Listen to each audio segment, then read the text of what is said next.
गुरु प्यारी सात संगत जी बड़े प्यार और सत्कार से कहना धन निरंकार जी। सात संगत जी दासी आप सभी के बीच एक विचार लेकर आई है, आशा है प्रवान करेंगे। सात संगत जी प्यार से कहना जी धन निरंकार जी।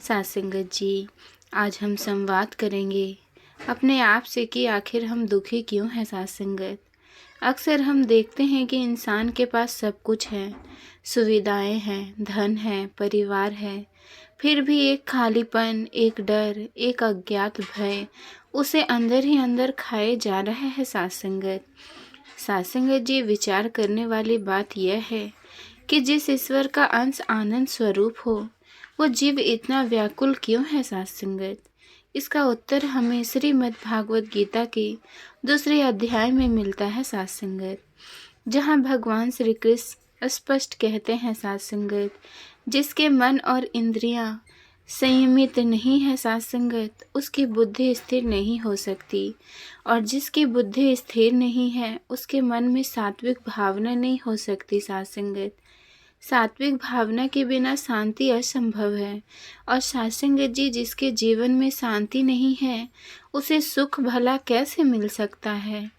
हम सुख को बाजार में, वस्तुओं में और रिश्तों में खोज रहे हैं, है ना सात संगत, जबकि शास्त्र चिल्ला चिल्ला कर कह रहे हैं सुख का आधार शांति है और शांति का आधार आत्मज्ञान है। अब प्रश्न उठता है सात संगत कि यह शांति आती कहाँ से है। यह अशांति किसी बाहरी परिस्थिति से नहीं, बल्कि आत्म विस्मृति, सेल्फ फॉरगेटफुलनेस से आती है। सात संगत जी हमारे दुखों का सबसे बड़ा कारण यह है कि हम भूल गए हैं कि हम कौन हैं। गोस्वामी तुलसीदास जी ने रामचरितमानस में जीव की असलियत बयां की है। सात संगत ईश्वर अंश जीव अविनाशी, चेतन अमल सहज सुख राशि, सो माया बस भयो गोसाई, बंधियो कीर मरकट की नाई। सात संगत जी हम ईश्वर का अंश है, चेतन है, सुख की राशि है, लेकिन विडंबना देखिए, शेर का बच्चा भेड़ों के झुंड में रहकर खुद को भेड़िया मान बैठा है। हमने इस हड्डियां से मांस के पिंजरों को ही अपना स्वरूप मान लिया है। सात संगत जी इसे शास्त्रों में देह अभ्यास कहा गया है। जब तक हम खुद को शरीर मानेंगे तब तक मृत्यु का भय हमें सताएगा। ज्ञान यह नहीं है कि हमें कुछ नया बनना है, ज्ञान यह है कि हमें वो जानना है जो हम पहले से हैं। सात संगत जैसे ही हम शरीर के स्तर पर जीते हैं, हमारा अहंकार जाग उठता है, और जहाँ मैं यानी कि अहंकार है सात संगत, वहाँ सात संगत जी दुख का होना तो अनिवार्य है ना।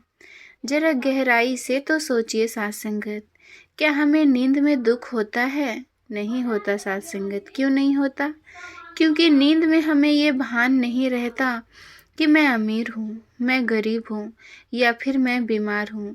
जैसे ही हम जागते हैं और मैं का चोला पहनते हैं, सारा संसार हमारे ऊपर टूट पड़ता है। शास्त्र कहते हैं कि ये संसार एक दर्पण की तरह है। यदि हमारा अपना चेहरा मैला है तो दर्पण में दिखने वाला प्रतिबिंब यानी कि संसार भी मैला ही दिखेगा। सात संगत कबीर साहब जी ने कितनी गहरी बात कही है। जल में कुंभ, कुंभ में जल, बाहर भीतर पानी फूटा, कुंभज जल जल जल। सात संगत सामान ये तत् कथो ज्ञानी। सात संगत जी हम उस घड़े की तरह हैं जो समुद्र में तैर रहा है। अंदर भी पानी परमात्मा है, बाहर भी पानी है, परमात्मा है, लेकिन बीच में ये मिट्टी की दीवार है। सात संगत शरीर और अहंकार का भ्रम जिसने हमें अलग कर रखा है। जिस दिन ब्रह्म ज्ञान के हथौड़े से ये अहंकार का घड़ा फूटता है, उस दिन पता चलता है सात संगत कि हम तो कभी परमात्मा से अलग थे ही नहीं। सात संगत ये अलगाव केवल एक भ्रम था। सात संगत जी मैं और मेरा के बाद जो सबसे बड़ा जाल इस जीवन को फंसाता है वो है तृष्णा, इंसियोंस बल। सात संगत डिजायर हम सोचते हैं कि आज ये वस्तु मिल जाए तो सुख मिल जाएगा, कल वो पद मिल जाए तो जीवन सफल हो जाएगा। लेकिन क्या साथ संगत आज तक कोई संसार की वस्तुओं से तृप्त हुआ है भला? शास्त्रों में एक बहुत बड़ा मनोवैज्ञानिक सत्य छिपा है। कामना की पूर्ति से कामना मरती नहीं बल्कि और भड़कती है साथ संगत, है ना? जैसे आग में घी डालने से आग बुझती नहीं बल्कि और प्रचंड हो जाती है। ना जात कामन काम भोगे न संयते हवाशा कृष्णा वर्त में भू एवं अभिद्रियते। साथ संगत भोगों को भोगने से इच्छा कभी शांत नहीं होती। साथ संगत जी, ये संसार एक मृग मरीच का है। जैसे रेगिस्तान में हिरन पानी की चमक देखकर भागता है, वहां पहुंचता है तो रेत मिलती है, फिर आगे चमक देखता है, फिर भागता है और अंत में प्यासा ही मर जाता है। साथ संगत, हमारा जीवन भी वैसा ही हो गया है। साथ संगत, बचपन में खिलौने में सुख ढूंढा, जवानी में साथी और धन में, और बुढ़ापे में मान सम्मान में। साथ संगत जी, लक्ष्य बदलते रहें पर वो दौड़ कभी खत्म नहीं हुई। सुख वस्तुओं में नहीं है, सुख इच्छाओं के अभाव में है। समझिए, जिस दिन मन ये समझ लेता है कि मुझे कुछ नहीं चाहिए क्योंकि मैं स्वयं उस पूर्ण परमात्मा का अंश हूँ, उसी क्षण मन राजाओं का राजा बन जाता है। कबीर साहब जी कहते हैं, क्या कहते हैं साथ संगत? चाह गई चिंता मिटी मनवा बेपरवाह, जिसको कछु ना चाहिए वे साहन के सा। साथ संगत, आज के समाज का सबसे बड़ा भ्रम है, लोग सोचते हैं कि भक्ति अभी कर लेते हैं, मुक्ति तो मरने के बाद ही मिल जाएगी। साथ संगत, ये सबसे बड़ा ज्ञान है। क्यों? तर्क से सोचिए, यदि आप जीवन भर क्रोध, मोह और लोभ में जलते रहें तो मरने के बाद आप शांत कैसे हो जाएंगे? मृत्यु तो केवल शरीर बदलती है, मन के संस्कार नहीं। साथ संगत, संत मत स्पष्ट कहता है कि जो अब नहीं साथ संगत वो तब नहीं। यदि जीते जी आप मुक्ति नहीं हुए, जीते जी आपने इस निरंकार को नहीं देखा, तो मरने के बाद मोक्ष की आशा व्यर्थ है। साथ संगत, कबीर जी ने इस भ्रम को तोड़ते हुए कहा है, साधु भाई जीवत थी करो आशा जीवत, समझे जीवत पूजे, जीवत मुक्ति निवासा मोहे। मुक्ति कहे गुरु लोभी, झूठा दे विश्वासा। अर्थात है साथ संगत, साधु भाई जीते जी उस परमात्मा को प्राप्त करने की आशा करो। जो गुरु कहता है कि मरने के बाद मुक्ति मिलेगी, वो सत्य नहीं है। असली धर्म वह है साथ संगत, जो आपने इस जन्म जन्म में इस एक शरीर में साथ संगत रहते हुए जीवन मुक्त बना दे।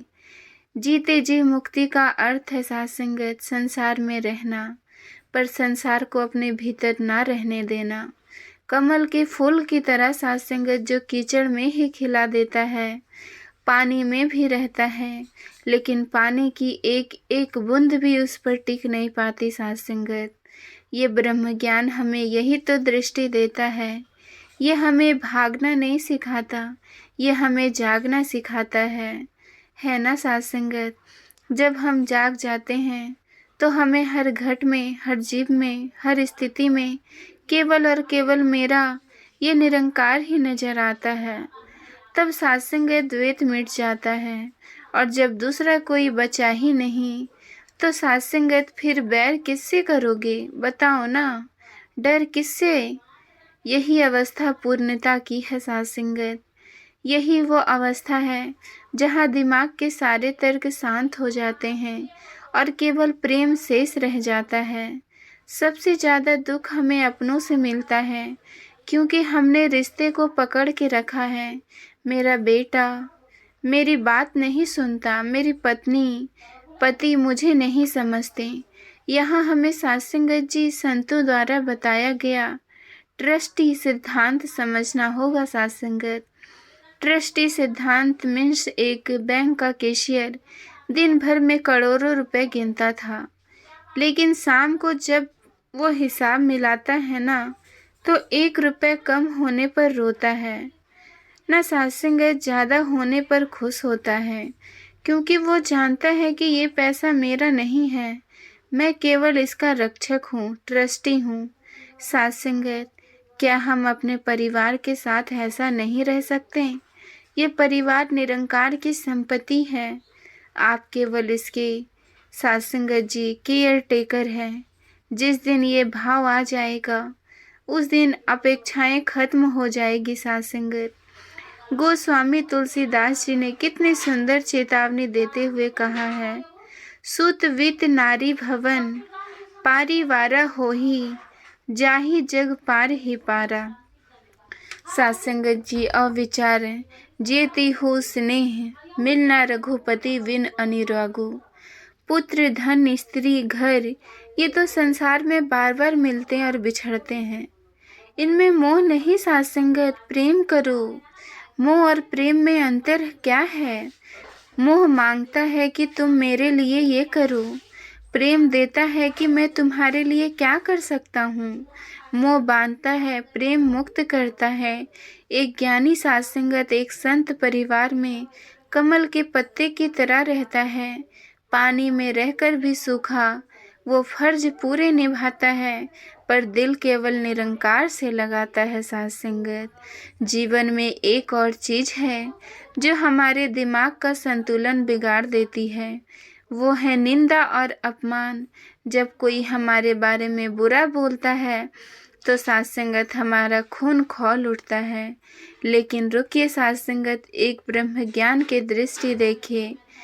संत कबीर साहब जी कहते हैं, निंदक नियरे राखिए, आंगन कुटी छवाओ, बिन पानी साबुन के, बिना निर्मल करे सुहाय।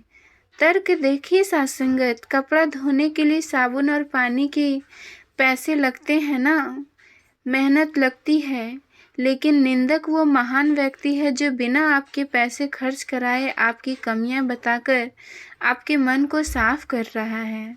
तो उस पर गुस्सा क्यों सत्संगत? उसका तो धन्यवाद करना चाहिए। सत्संगत जी, जब कोई आपको अपशब्द कहे तो उसे एक डाकिया समझे, पोस्टमैन समझे, वो केवल शब्द लाया है। यदि आप उन शब्दों को स्वीकार ही ना करें तो वह पार्सल वापस उसी के पास चला जाएगा। गौतम बुद्ध से सत्संगत जब किसी ने गाली दी, उनको तो उन्होंने मुस्कुराकर कहा, भैया ये यदि तुम मुझे कोई भेंट दो और मैं उसे ना लूं, वो भेंट किसकी हुई? उसने कहा, मेरी हुई। बुद्ध ने कहा, तो आपने गाली अपने पास रखो, मैं इन्हें स्वीकार नहीं करता। ये स्थिरता हमारा रिमोट कंट्रोल दूसरों के हाथ में क्यों हो? कोई बटन दबाए तो हम गुस्सा हो जाएं, कोई बटन दबाए तो हम खुश हो जाएं। सत्संगत, हम कठपुतली तो थोड़ी हैं, हम चेतन आत्मा हैं। अंत में इस मनुष्य जीवन का निचोड़ क्या है सत्संगत? वो है परोपकार। प्रकृति को देखे, वृक्ष अपने फल खुद नहीं खाते, नदी अपना पानी खुद नहीं पीते। वृक्ष कब नहीं फल पके, नदी न साँचे नीर। सत्संगत, परमार्थ के कारण साधु न धारा शरीर। सत्संगत, हम अक्सर सोचते हैं कि सेवा का मतलब केवल लंगर में बर्तन धोना या फिर धन देना है। नहीं सत्संगत, ये तो सेवा का एक रूप है। असली सेवा है अपनी मौजूदगी यानी कि प्रेजेंस से किसी को सुख देना। अगर आपकी वाणी से किसी टूटे हुए इंसान को ठंडक मिल जाए तो ये सेवा है। अगर आपकी मुस्कुराहट से किसी का तनाव कम हो जाए तो ये भी एक सेवा है। सत्संगत, अगर आप अपने काम में ईमानदारी बरत रहे हैं ताकि समाज का भला हो तो ये भी एक सेवा है। सत्संगत, इंसान और प्रभु में बसा इतना ही तो फर्क है। सत्संगत, पशु केवल अपने लिए जीता है और मनुष्य दूसरों के लिए। जो केवल अपने लिए जिया वो क्या जिया। सत्संगत, जिस दिन हम देने वाले बन जाएंगे सत्संगत, उस दिन हम पाएंगे कि निरंकार के भंडार हमारे लिए अपने आप खुल गए हैं। सत्संगत, सत्संगत जी, ये जीवन एक अनमोल अवसर है। इसे शिकायतों से, चिंताओं में और तू मैं बर्बाद ना करें। पहला है खुद को आत्मा जाने, यानी कि सेल्फ सत्संगत जी रियलाइजेशन करें सत्संगत।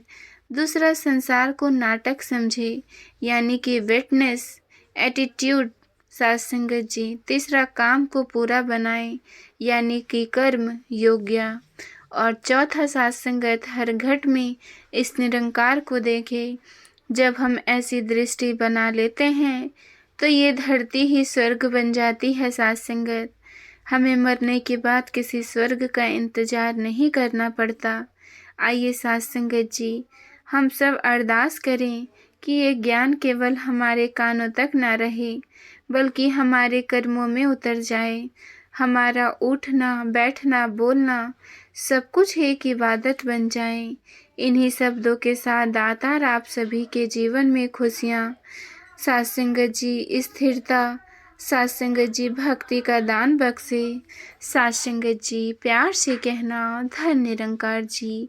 सत्संगत जी, आप जी को ये विचार पसंद आया हो तो चैनल को सब्सक्राइब जरूर कीजिएगा सत्संगत।